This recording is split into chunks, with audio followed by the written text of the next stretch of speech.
കളി പഠിപ്പിക്കാൻ ഷാഫി തയ്യാറെടുത്തു കഴിഞ്ഞു എന്ന് വ്യക്തം. പാർട്ടി സംസ്ഥാന കമ്മിറ്റി ജില്ലാ സെക്രട്ടറി പേരിന് തള്ളിയെങ്കിലും രാഹുൽ മാങ്കൂട്ടത്തിന് പിന്നാലെ ഷാഫി പറമ്പിലിനെ ഒതുക്കാനുള്ള ഗൂഢാലോചനയാണ് CPM ആസ്ഥാനത്ത് നടന്നത്. ഷാഫി രാഹുൽ ടീം ഇല്ലാതായില്ല എങ്കിൽ 2026 അധികാരത്തിൽ തിരിച്ചെത്താൻ കഴിയില്ലെന്ന തിരിച്ചറിവിൽ നിന്നാണ് ഉമ്മൻചാണ്ടിക്കെതിരെ സോളാർ വാദം അയച്ചതുപോലെ തന്നെ നാറിയ കളിക്ക് സഖാക്കൾ പാലക്കാട് ജില്ലാ സെക്രട്ടറിയെ രംഗത്തിറക്കിയത്. എന്നിട്ട് ഞാനൊന്നും അറിഞ്ഞില്ലേ രാമനാരായണ കളിക്കുകയാണ് CPM ചെയ്യുന്നത്. പക്ഷേ പ്രേമചന്ദ്രനെ പരനാറി എന്ന് വിളിച്ചതുപോലെ ഇതും CPMന് പണിയാവും. രാഹുൽ മാങ്കൂട്ടത്തിൽ MLAയുമായി ബന്ധപ്പെട്ട വിവാദങ്ങൾക്കിടയിലാണ് ഷാഫി പറമ്പിലിനെതിരെ ഗുരുതര ആരോപണവുമായി CPM രംഗത്തെത്തിയത്. രാഹുലും ഷാഫിയും തമ്മിൽ കൂട്ടുകച്ചവടമാണെന്നും പല കാര്യങ്ങളും രാഹുലിന്റെ ഹെഡ്മാഷാണ് ഷാഫി എന്നും CPM പാലക്കാട് ജില്ലാ സെക്രട്ടറി EN സുരേഷ് ബാബു ആരോപിച്ചു. പലരെയും കണ്ടാൽ ബാംഗ്ലൂരിലേക്ക് ക്ഷണിക്കുകയാണ് ഷാഫി. ഷാഫിക്കെതിരെ പല ആരോപണങ്ങൾ ഉണ്ടെന്നും അത് പിന്നീട് പുറത്തുവിടുമെന്നും സുരേഷ് ബാബു പ്രതികരിച്ചു. ലൈംഗിക അതിക്രമം നടത്തുന്നവർക്കെതിരെ കോൺഗ്രസ് നേതൃത്വം നടപടിയെടുക്കുന്നില്ലെന്നും CPM ആരോപിക്കുന്നുണ്ട്. നേതാക്കൾ പേടിക്കുന്നത് വേറെ ഒന്നും കണ്ടല്ല. രാഹുലിനെ MLA ആക്കാൻ വേണ്ടി പത്തനംതിട്ടയിൽ നിന്ന് കൊണ്ടുവന്നത് ഷാഫിയാണ്. രാഹുലിന്റെ ഹെഡ്മാഷാണ് ഷാഫി. ഷാഫി പറമ്പിലിനെ വെല്ലുവിളിക്കുകയാണ്. രാഹുലിനോട് രാജിവെക്കാൻ പറയാൻ ഷാഫി തയ്യാറാവുകയില്ല. ഈ കാര്യത്തിൽ ഇരുവരും കൂട്ടുകച്ചവടവുമാണ് നടത്തുന്നത്. പരസ്യമായി ചില ആളുകളെ കാണുമ്പോൾ നേരിട്ട് ചോദ്യം ചെയ്യുകയും ചെയ്യും. ഞാൻ അതൊന്നും ഇപ്പോൾ പറയുന്നില്ല. ഞങ്ങൾക്ക് അതിശയം തോന്നുകയും ചെയ്യുന്നുണ്ട്. ആലോചിക്കാൻ പോലും സാധിക്കുന്നില്ല. നേരിട്ട് ഒരാളെ കണ്ടാൽ എന്നാൽ പിന്നെ ബാംഗ്ലൂരിൽ ട്രിപ്പ് അടിക്കാമെന്നാണ് ഷാഫി ചോദിക്കുന്നത്. ഈ ഹെഡ്മാഷ് പിന്നെ രാഹുലിനെതിരെ എന്തെങ്കിലും പറയുമോ? സതീശൻ പുറത്താക്കി എന്ന് പറയുന്നതിൽ ഒരു പ്രധാനപ്പെട്ട കാരണവുമുണ്ട്. അത് പിന്നീട് വെളിപ്പെടുത്താം. കയറി മുറത്തിൽ കയറി കൊത്തി എന്നാണ് കേൾക്കുന്നത്. ഈ രൂപത്തിലുള്ള ഇടപെടലാണ് കോൺഗ്രസ് നേതൃത്വം നടത്തുന്നത്. ലൈംഗിക അതിക്രമം നടത്തുന്നവർക്കെതിരെ ഒരു വാക്ക് പറയാൻ ഒരു ഘട്ടത്തിലും ഇവർ തയ്യാറാകില്ല. EN സുരേഷ് ബാബു പറയുന്നുണ്ടായിരുന്നു. അതേസമയം CPM ജില്ലാ സെക്രട്ടറിയുടെ പ്രതികരണം ആരോപണമല്ലെന്നും മറിച്ച് അധിക്ഷേപമായിരുന്നുവെന്നും ഷാഫി പറമ്പിൽ MP കുറ്റപ്പെടുത്തി. CPM നേതാവിന്റെ വാക്കുകൾക്ക് മറുപടി പോലും അയാൾ അർഹിക്കുന്നില്ല. പക്ഷേ ഒരു ചോദ്യം ഞാൻ ചോദിക്കുകയാണ്. ഇതാണോ CPMന്റെ രാഷ്ട്രീയം? ഇതാണോ 2026 CPMന്റെ തെരഞ്ഞെടുപ്പ് തന്ത്രം? നേതാക്കന്മാർ ഇക്കാര്യം വ്യക്തമാക്കണം. ഒരു ജില്ലാ സെക്രട്ടറിയെ കൊണ്ട് എങ്ങനെയാണ് സംസാരിപ്പിക്കുക എന്നതാണോ, ഇങ്ങനെ സംസാരിപ്പിക്കുന്നതാണോ തെരഞ്ഞെടുപ്പിലേക്കുള്ള അടുത്ത ഘട്ടം? ഇതാണോ CPMന്റെ മാനിഫെസ്റ്റോ? CPM സെക്രട്ടറി ഇക്കാര്യത്തിൽ മറുപടി പറയണം. വേറൊന്നും പറയാനില്ലാത്തതിനായിട്ടാണോ ഇത്തരം കാര്യങ്ങൾ ആരോപിക്കുന്നത്? ജനങ്ങളുടെ മുൻപിൽ വേറൊന്നും പറഞ്ഞ് പിടിച്ചു നിൽക്കാൻ CPMന് കഴിയുന്നില്ലേ?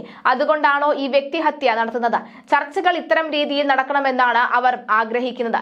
ജനങ്ങൾ വിലയിരുത്തട്ടെ. ആദ്യം വർഗീയവാദികൾക്കായി വാദിയാക്കാൻ ശ്രമിച്ചു. അത് വിജയിക്കാതെ വന്നതോടുകൂടി അടുത്തത് കൊണ്ടുവന്നിരിക്കുന്നു. നിയമ നടപടി ആലോചിക്കുമെന്നും ഷാഫി പറഞ്ഞിരുന്നു. എന്നിട്ടും ഷാഫി പറമ്പിലിനെതിരായ അധിക്ഷേപത്തിൽ EN സുരേഷ് ബാബു ഉറച്ചു നിന്നു. ഇന്നലെ പറഞ്ഞ കാര്യങ്ങൾ അതുപോലെ നിലനിർത്തിക്കൊണ്ടാണ് പിറ്റേ ദിവസവും ഇയാൾ മാധ്യമങ്ങളെ കണ്ടത്. കോൺഗ്രസുകാർക്ക് അതിനെതിരെ കേസ് കൊടുക്കാം. പക്ഷേ അനാവശ്യമായി കോലിട്ടിളക്കാൻ വന്നാൽ അതിന്റെ പ്രത്യാഘാതം അനുഭവിക്കുന്നത് ആരായിരിക്കുമെന്ന് മനസ്സിലാക്കണം. ഷാഫി വീണു കാണണമെന്ന് ആഗ്രഹിക്കുന്ന കോൺഗ്രസിനകത്തുള്ളവരായിരിക്കും പരാതി നൽകിയിട്ടുണ്ടാവുക. വ്യക്തിപരമായി ഉയരുന്ന അശ്ലീലങ്ങളെ കുറിച്ചുള്ള അളിഞ്ഞ കാര്യങ്ങളല്ല പൊതുസമൂഹം ചർച്ച ചെയ്യേണ്ടത്. CPMന് അതിൽ താല്പര്യമില്ല. നേതാക്കളുടെ പെട്ടിയും തൂക്കി ആരെങ്കിലും പറയുന്നത് കേട്ട് അഭിപ്രായം പറയുന്നവരല്ല CPMകാർ. വ്യക്തതയുള്ള കാര്യങ്ങളെ പറയുകയുള്ളൂ. സതീശന്റെ പാർട്ടി അല്ലല്ലോ CPM. സതീശൻ സ്വപ്നലോകത്തിലായിരുന്ന കാര്യങ്ങൾ പറയുന്നത്. സതീശന്റെ നെഞ്ചത്ത് രാഹുൽ കയറി. അപ്പോൾ സതീശൻ നടപടിയെടുത്തു. സതീശനെതിരെ പുതിയ ഗ്രൂപ്പ് രൂപീകരിച്ച് മുന്നോട്ട് പോകാൻ തീരുമാനിച്ചപ്പോൾ സതീശൻ തിരിച്ചടിച്ചുവെന്നും സുരേഷ് ബാബു പറയുന്നു. പ്രസ്താവന വിവാദമായതോടുകൂടി വിശദീകരണവുമായി സുരേഷ് ബാബു രംഗത്തെത്തിയിരുന്നു.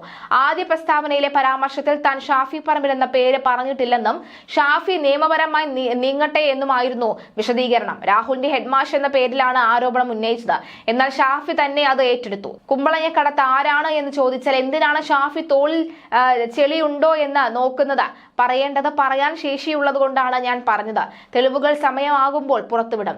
EN സുരേഷ് ബാബു പ്രതികരിച്ചു. ഷാഫി പറമ്പിൽ MPക്കെതിരായ അധിക്ഷേപ പരാമർശം നടത്തിയത് കോൺഗ്രസ് പരാതി നൽകുകയും ചെയ്തു. Congress block general secretary പ്രമോദാസ് CPIM Palakkad ജില്ലാ സെക്രട്ടറി EN സുരേഷ് ബാബുവിനെതിരെയാണ് ജില്ലാ പോലീസ് മേധാവിക്ക് പരാതി നൽകിയത്. ഇത് അന്വേഷണം തുടങ്ങിക്കഴിഞ്ഞു. നിയമവിദഗ്ധരുമായുള്ള കൂടിയാലോചനകൾക്ക് ശേഷം നടപടിയെടുക്കുമെന്നാണ് പോലീസ് പറയുന്നത്. 2026 പാർട്ടിയെ ഷാഫിയെ മടക്കിക്കൊണ്ടുവരാൻ നിയുക്തരാണ് കോൺഗ്രസിലെ യുവനിരകൾ. നിയമസഭയിൽ PC Vishnunath, Shafi Parambil, Roji M. John, Mathew Kuzhalnadan, Anwar Sadath, CR Mahesh തുടങ്ങിയവർ സർക്കാരിനെതിരെ കോൺഗ്രസിന്റെ ഫയർ ബ്രിഗേഡുകളായിരുന്നു. പിന്നീട് ചാണ്ടി ഉമ്മനും എത്തി. അതിനു പിന്നാലെ ഷാഫിക്ക് പകരം എത്തിയ രാഹുൽ മാങ്കൂട്ടത്തിൽ സഭയ്ക്കുള്ളിൽ ആ നിരയിലേക്ക് ഉയരാനുള്ള പരിശ്രമത്തിലായിരുന്നു. രാഹുലിന് യൂത്ത് കോൺഗ്രസിലും പാർലമെന്ററി രംഗത്തും മികച്ച പരിഗണന കിട്ടിയതിന് പിന്നാൽ ഷാഫിയുടെ ഇടപെടൽ തന്നെയാണ് എന്ന് എല്ലാവരും കരുതുന്നുണ്ട്. എന്തായാലും ഷാഫിയും രാഹുലും ഒറ്റക്കെട്ടാണെന്ന കാര്യത്തിൽ യാതൊരുവിധ സംശയവുമില്ല. നിലമ്പൂർ ഉപതെരഞ്ഞെടുപ്പിൽ കോൺഗ്രസിന്റെ യൂത്ത് ബ്രിഗേഡിനൊപ്പം PK ഫിറോസും PK നവാസും സന്ദീപ് വാര്യരും എല്ലാം ചേർന്നതോടുകൂടി അതൊരു UDF യൂത്ത് ബ്രിഗേഡായി മാറി. യുവനിരയുടെ രീതികളിലും ഇടപെടലുകളിലും മുതിർന്ന നേതാക്കളിൽ പലർക്കും അമർഷമുണ്ടായിരുന്നുവെങ്കിലും പുതിയ കാലത്തെ വൈബായി കണ്ടു വിട്ടുകളഞ്ഞു. 2026 ഷാഫിയെ കേരളത്തിലേക്ക് മടക്കിക്കൊണ്ടുവരാനാണ് പാർട്ടി ആലോചിക്കുന്നത്. 2026 മന്ത്രിസഭ കിട്ടിയാൽ ഷാഫിക്ക് മന്ത്രിയാവാനും കഴിയും. MP ആയി തുടർന്നാൽ അതിന് കഴിയില്ല. പാലക്കാടാണ് ഷാഫി തന്റെ തട്ടകമായി ആലോചിക്കുന്നത്. ഷാഫിക്ക് ഇന്നും പാലക്കാടാണ് സേഫ്. രാഹുലിന് പാലക്കാട് സീറ്റ് നൽകിയില്ല എങ്കിൽ ഷാഫി അവിടെ മത്സരിക്കും. അത് കേരളത്തിൽ തരംഗമായി മാറരുത് എന്ന ഉദ്ദേശത്തിലാണ് CPM അനാവശ്യ ആരോപണങ്ങൾ ഉന്നയിച്ചത്. ഷാഫി വീണ്ടും എത്തിയാൽ പാലക്കാട് തങ്ങൾക്ക് അന്യമാവുമെന്ന് CPM കരുതുന്നു. കോൺഗ്രസിലെ യുവ തുർക്കികളിലെ ഇല്ലായ്മ ചെയ്യുക എന്ന ഉദ്ദേശമാണ് CPM-നുള്ളത്. CPM-ന് ഷാഫി ടീം പോലൊരു യുവജന സമൂഹം നിലവിലില്ല. ചെറുപ്പക്കാരായി പിണറായി കരുതുന്ന KN ബാലഗോപാലും P രാജീവുമൊക്കെ പ്രായമായി. MP രാജേഷിനും പ്രായമായി കഴിഞ്ഞു. 30കളിലൂടെ നടക്കുന്ന ഒരു തലമുറ CPM-നില്ല. അതാണ് CPM-നുള്ള വിരോധം. കോൺഗ്രസിനുള്ള സ്വാതന്ത്ര്യം CPM-നില്ല. ചെറുപ്പക്കാരെ വളർത്താൻ CPM നേതാക്കൾ തയ്യാറുമല്ല. CPM വയോധിക വിലാസം പാർട്ടിയായി മാറിയതിൽ പ്രവർത്തകർക്കെല്ലാം അമർഷവുമുണ്ട്. എന്നാൽ ഇതിനെ നേരിടാനുള്ള മാർഗങ്ങൾ CPM തേടുന്നുമില്ല.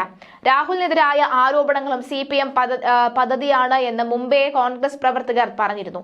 ആരും രാഹുലിനെതിരെ പരാതി നൽകിയിട്ടില്ല. രാഹുലിനെതിരെ സമരം ചെയ്യുന്നത് കൊണ്ട് അദ്ദേഹത്തിന്റെ ഇമേജിന് കോട്ടം തട്ടില്ലെന്ന് മനസ്സിലാക്കിയപ്പോഴാണ് CPI മറവുകളിൽ തേടിയത്. അങ്ങനെയാണ് ഷാഫിയിലേക്ക് കാര്യങ്ങൾ നീക്കിയത്. ഷാഫിയെ ഇല്ലാതാക്കിയാൽ കാര്യങ്ങൾ കുറച്ചുകൂടി എളുപ്പമാകുമെന്ന് CPM കരുതുന്നു. കോൺഗ്രസ് ഭരണത്തിൽ വരാതിരിക്കാൻ എന്ത് ചെയ്യണമെന്ന അവസ്ഥയിലാണ് CPM ഉള്ളത്. ഉമ്മൻചാണ്ടിക്കെതിരെ ഇതേ തന്ത്രം തന്നെയാണ് CPM സ്വീകരിച്ചത് എന്ന് ഇവിടെ എല്ലാവർക്കും നന്നായി അറിയാം. അതിന്റെ ഉത്തരവാദിയും അതിന്റെ അവസാനവും അതിന്റെ അറ്റവും എന്തായിരുന്നു എന്നും ഇവിടുത്തെ ജനങ്ങൾക്കറിയാം. കോൺഗ്രസിലെ യുവജനങ്ങൾ ഷാഫിക്കൊപ്പമാണ് അണിനിരക്കുന്നത്. ഇത്രയും അധികം ഈ മാസ്മരിക ശക്തിയോടെ CPM-നെ നയിക്കാൻ ആരുമില്ല. പല പാർട്ടി കമ്മിറ്റികളിലും CPM ഇക്കാര്യം ചർച്ച ചെയ്തിട്ടുമുണ്ട്. കോടികൾ ഇറക്കി PR പണി ചെയ്തിട്ടും അധികാരത്തിലെത്തില്ല എന്ന് മനസ്സിലാക്കിയതപ്പോഴാണ് CPM നേതാക്കൾ ഇത്തരം ജാല വിദ്യകളുമായി രംഗത്തിറങ്ങിയത്.